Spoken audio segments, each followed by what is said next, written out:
welcome to the Dakota Prairie Museum Coffee Break with Friends. And today our friend is Gayle Bortnem. She is a retired professor emeritus from Northern State University School of Education. She is also a member of our museum board. And today I've asked Gayle to be here to talk about the Roncalli Sonshine Patch and how it got started and how you were instrumental in the beginning of that program.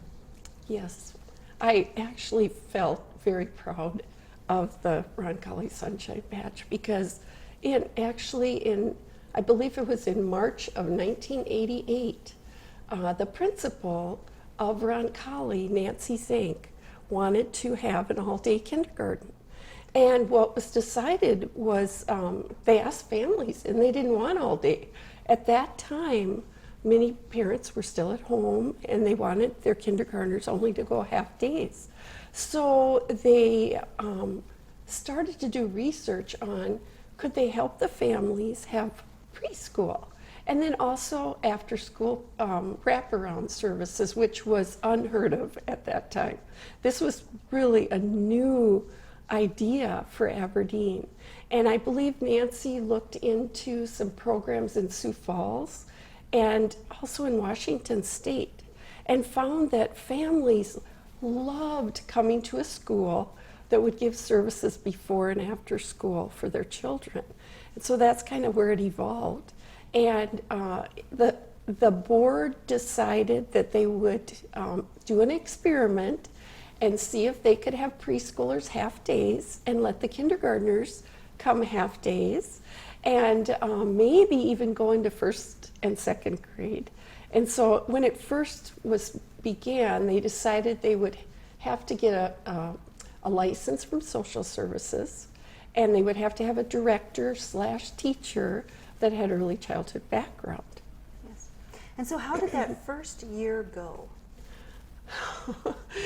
Well, you know, your first year of teaching is always kind of crazy, but because this was so new, I honestly felt the teachers and staff at Roncalli, and we were in the old elementary building, which was the St. Mary's building, and I do believe that everyone was very skeptical, except for the families, and they were like ecstatic that they could have their preschoolers come. And actually, my whole mission for early childhood was that children learn through their play, but it had to be intentional play, not just, you know, let them loose and go for it. And so the children would come and they would have units and they basically learn social skills. And then at noon, the kindergartners would come over, or vice versa, whichever, if they were in morning kindergarten, afternoon.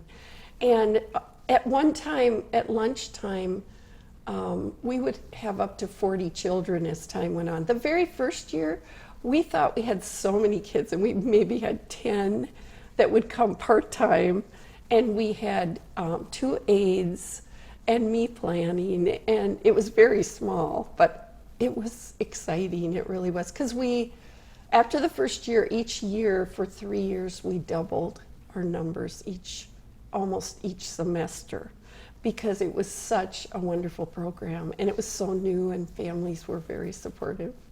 Now, in that first year, did you notice that the children did progress in social development? Oh, they always do. You know, I always took the credit because I already know that 4-year-olds are growing so quickly in their vocabulary skills and all those other ways. But the really neat part was the school system, the public school, always does screening. When these people came to screen, they said the Sonshine Patch children do better than any of the other kids around the city. So I could always say, yeah, it's because we have the very best program, but actually they were just at home and they were comfortable. So at first we didn't do report cards or grading or anything. And in preschool, it's mostly observation anyway. So, but they did. I would say all of them improved immensely. Would you say that the Sonshine Patch then had an influence on how that preschool model was established in Aberdeen? You know, because this preschool model was already becoming more and more popular nationwide, I think we had an influence in Aberdeen, but I also feel that because times were changing, that I think that also added to having other types of preschool. Before the Sonshine Patch, being the first preschool within a school, I think that most of the preschools we had were with churches, and they also were private in the homes, and it wasn't wraparound services. So parents would have to bring them at 9, pick them up at 11. It would only be 3 days a week. It was mainly for the children to learn, you know, basic skills, but it wasn't to help the parents when they had work and they couldn't come, you know. So really this was a program for the preschoolers and the kindergartners, but it was also a program for the parents. Yes. Did you notice any change in how the parents responded to this program? Well, you know, and I have examples, because even at Northern, when I taught early childhood classes, I would say preschool actually, yes, we're saying that we teach the 4-year-olds, the 5-year-olds, but we're actually teaching the parents that early childhood is a different type of learning. Most of us don't remember when we were 4 years old. And I remember having a father one of those first years, and he came and he looked around the room, and I had centers set up of learning. And he said, "So where's the desks? And I want to know, you know, are you going to be accountable for what they learn? Is this going to really make them a better student?" So my goal with that, Dad, and really for many years, was to show them that the blocks that we used was actually geometry. It was also, it could lead into someone wanting to be an architect in that field. And it was interesting how math skills come in when you set the table, and you have one-to-one correspondence when you put the napkins around. And I had to train my aides as well, because none of them had educational experience. So now that's been 32 years of this program. Wow.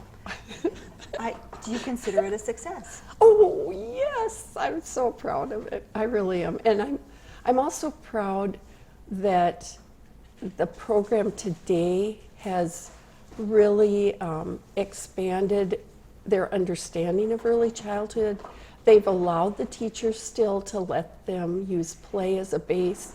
And I know many people don't realize, but STEM, or STREAM as they call it, are really the basics of what we did in preschool, and that was exploring, learning scientific method by, you know, taking chances. The children were always given choices, because someday they have to choose things. And if we tell children what to do all the time, when do they learn how to do that on their own?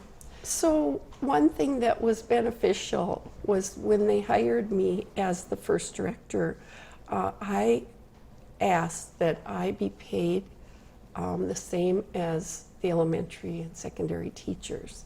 And I think that was influential in keeping our program, because what we find now is when you have an after-school program or you just have a preschool, they tend to want to pay the teacher part-time, no benefits. And I used to say, you know, you get what you pay for. And if you want a teacher that feels that this is their career and this is what they love, you have to show them that with the respect that they gave me. And at first they didn't really think preschool teachers knew very much. And then as research has come out, it's like we build a foundation for the family and for the children.